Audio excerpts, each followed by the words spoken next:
ouvintes do Temor e Tremor. Cá estou eu novamente, Maeli Mesquita, com vocês. E hoje nós vamos dar continuidade ao Sermão do Monte, em específico, essa semana, as Bem-aventuranças. Então, pega a sua Bíblia, abre no Evangelho de Mateus, capítulo 5, e vem comigo.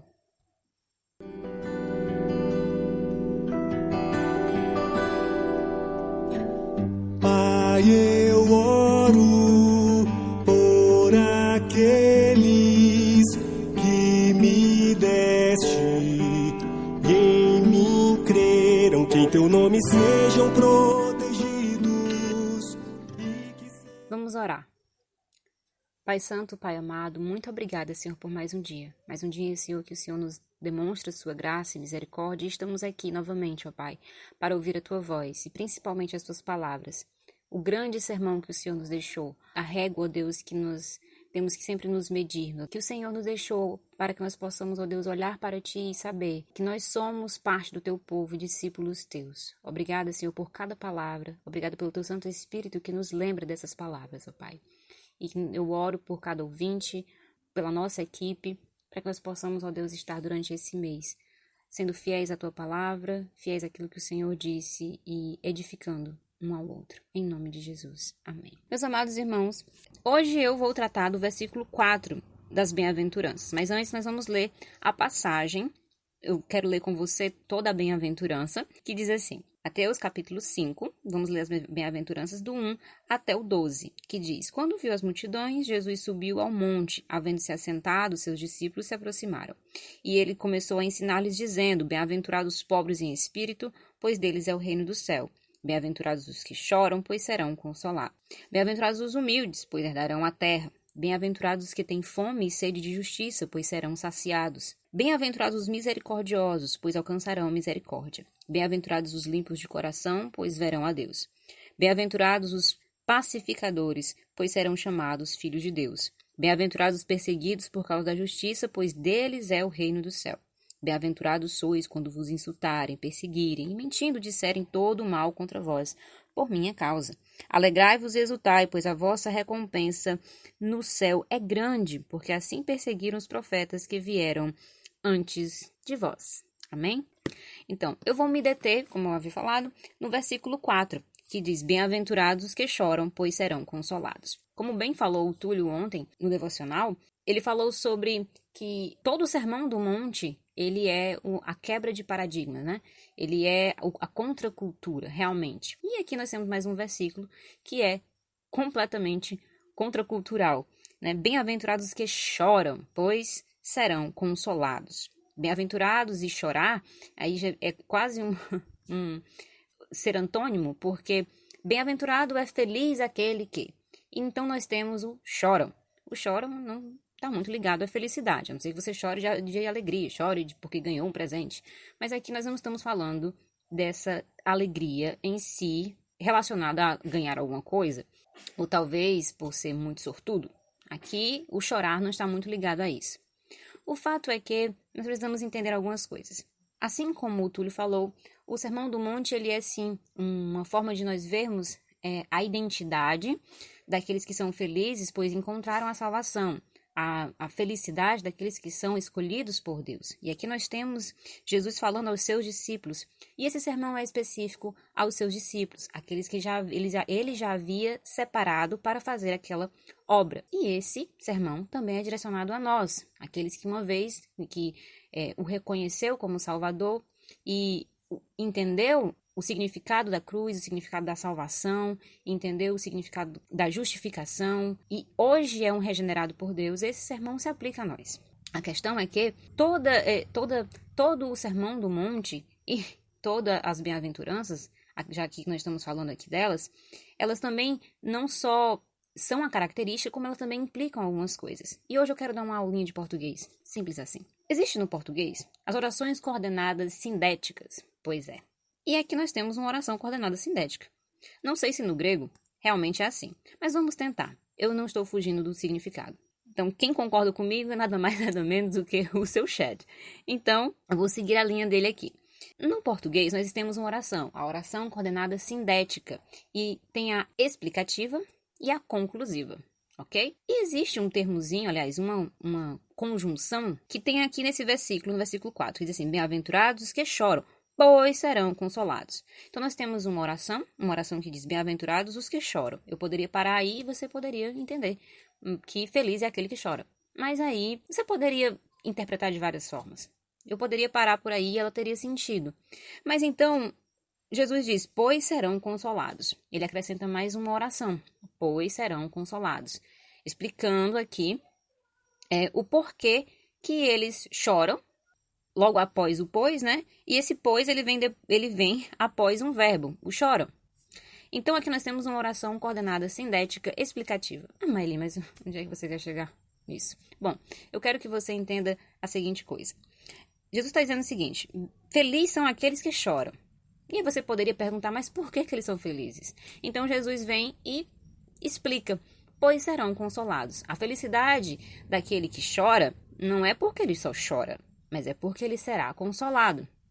Então, nós vamos retirar alguns princípios do porquê ele chora. Primeiramente, o motivo do choro. E depois, onde é essa consolação? O que é essa consolação? Que é por isso que ele é tão feliz. Então, que consolação é essa? Que faz ele ser tão feliz assim ao chorar? Bom, vem comigo que eu vou te explicar.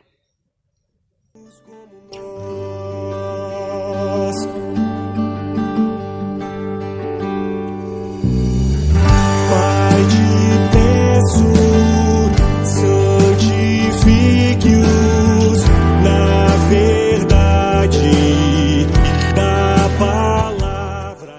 Então vamos lá. Primeiramente, esse versículo ele se relaciona realmente, assim como o Túlio falou do anterior, pobres em espírito, são aqueles que não têm riqueza nenhuma a oferecer a Deus, ou seja, o que reconhece que tem uma natureza totalmente depravada e pecaminosa e que é totalmente dependente de Deus. Então, no versículo 4, nós temos aqui os bem-aventurados os que choram. Mas que choro é esse? Bom, vamos tomar como exemplo, como vara de medir, realmente o próprio Senhor Jesus. Ele chorou, todas as vezes que ele chorou, as 3 vezes que nós vemos relatados na Escritura, ele chorou por conta da separação ou por conta da morte em si, que implica separação. Mas não a separação apenas física. As vezes em que Jesus chorou, sempre era uma morte representativa da morte eterna. Uma vez que Lázaro, a primeira vez em que ele chorou ali porque ele via que logo após aquele milagre, após a ressurreição de Lázaro, muitos iriam persegui-lo, e também a representação de muitos que estavam separados de Deus, e futuramente ele também viria a ser separado do Pai, ou pelo menos o rosto de Deus Pai estaria voltado contra Jesus, já que ele levaria sobre si nossos pecados. E o pecado nada mais é do que a separação. O Dr. Russell Shedd também aplica essa mesma interpretação. E ele diz que nós choramos sempre por conta de que nós estamos separados. Então, aqui os que choram, eles podem sim ser esses que choram porque estão separados de Deus. Ou pelo menos, choram porque eles entendem que o pecado que eles cometem, de alguma forma, os separa de Deus. Então, vamos levar para o nosso âmbito de regenerados, salvos em Cristo Jesus, que temos consciência da nossa salvação. Nós choramos, e eu, pelo menos... Quantas vezes já me peguei chorando pelos meus pecados, de cometer alguma coisa tão tola, tão pequena, mas que me deixa em um estado de dormência, que eu não consigo mais ler a Bíblia, ou não consigo orar da mesma forma, e muitas vezes eu chorei por sentir que eu não estava bem com Deus, eu estava separado de Deus, como se algo realmente estivesse entre eu e o Senhor. Uma vez que o pecado está morto, né, está sepultado, nós estamos sepultados, somos novas criaturas, mas vez ou outra, os nossos pecados cotidianos nos impedem de ter uma vida e uma disciplina, uma intimidade sadia com Deus. E assim nós acabamos ficando frios na fé e não choramos pelos nossos pecados. Mas muitas vezes também nós sentimos, e eu acredito que você também, uma necessidade de chorar por nada. E depois você se dá conta que era porque você não havia lido, você não havia falado com o Senhor e nem ouvido a sua voz. Aqui, esses que choram, esses que são bem-aventurados porque choram, choram pelos seus pecados. Choram porque sabem que o pecado separa de Deus. E eles não conseguem mais viver fora do alcance da presença de Deus. São pessoas que sabem o quão são pobres de espírito e choram porque ainda têm resquícios dos seus pecados. Qual foi a última vez que você chorou pelo seu pecado? Eu lembro que quando meu pai estava enfermo, eu chorei muito com a imaginação de que eu poderia vir a perdê-lo. E, realmente, ele se foi. E eu penso assim, será que nós temos o mesmo apego ao nosso Senhor? Eu sei que Cristo não irá nos deixar, uma vez que Ele nos salvou, Ele nos segura e nada pode arrebatar-nos da mão dEle. Mas quantas vezes você já chorou pelo seu pecado, que afasta você de um dia, ou 2, ou 3, ou horas, e fica distante da presença de Deus? Chorar pelos pecados e ser bem-aventurado por isso, ser feliz por isso, são pessoas, ou pelo menos aqui são características de pessoas, que entendem o quanto o pecado é ruim e choram porque não querem mais ficar separados de Deus. E só o pensamento de estar separado, pecar e continuar no pecado, separados de uma intimidade, ou um dia, ou 2, sem falar com o Senhor ou ouvir a sua voz, lhe é muito caro e lhe entristece muito. Então nós vemos um outro princípio. Nós vemos aqui, então, a explicação dessa oração coordenada sindética explicativa. Ele diz, pois serão consolados. Mas por que eles são felizes? Porque eles serão consolados. Eles não são felizes apenas porque choram pelos seus pecados. Eles são felizes porque eles também serão consolados. E quem os consola? Ora, vamos comigo, então, até a carta de João. Primeira carta de João, capítulo 1. Diz assim, 1 João capítulo 1, versículo 9, diz assim, se confessarmos os nossos pecados, Ele é fiel e justo para nos perdoar os pecados e nos purificar de toda injustiça. Ora, e por que então felizes são aqueles que choram pelos seus pecados? Porque eles serão consolados. E quem os consola? O próprio Senhor. Nós temos o Espírito Santo Consolador, que nos insiste e nos cutuca e sabe, nos alerta que nós estamos em pecado. E é Ele que nos aproxima, nos faz lembrar das palavras do nosso Senhor Jesus. E uma vez que nós choramos pelos nossos pecados, sabemos que cometemos pecados tão bobas, tão tolas, mas que nos afastam de Deus. Aos nossos olhos parecem tão pequenos, mas para o Senhor isso ainda é um grande peso. Por quê? Porque o Senhor é todo santo. E isso acaba nos afastando. E nós deixamos acumular e acumular.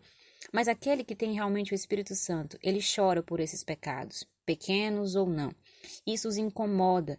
E é o Espírito Santo que nos leva até os pés do nosso Senhor Jesus a pedir perdão pelos nossos pecados, como está escrito aqui na primeira carta de João, e a pedir perdão e dizer, olha, pecamos contra o Senhor e somente contra ti pecamos. Assim como Davi chorou pelo seu pecado. E ele dizia com toda certeza, Senhor, pequei contra ti somente pequei.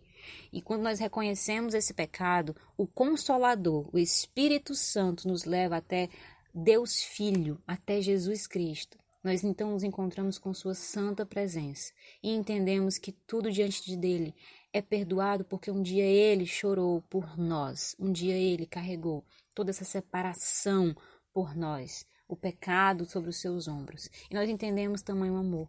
E assim a consolação e a felicidade tomam de conta do nosso coração. Felizes são aqueles que choram, porque serão consolados pelo próprio Deus.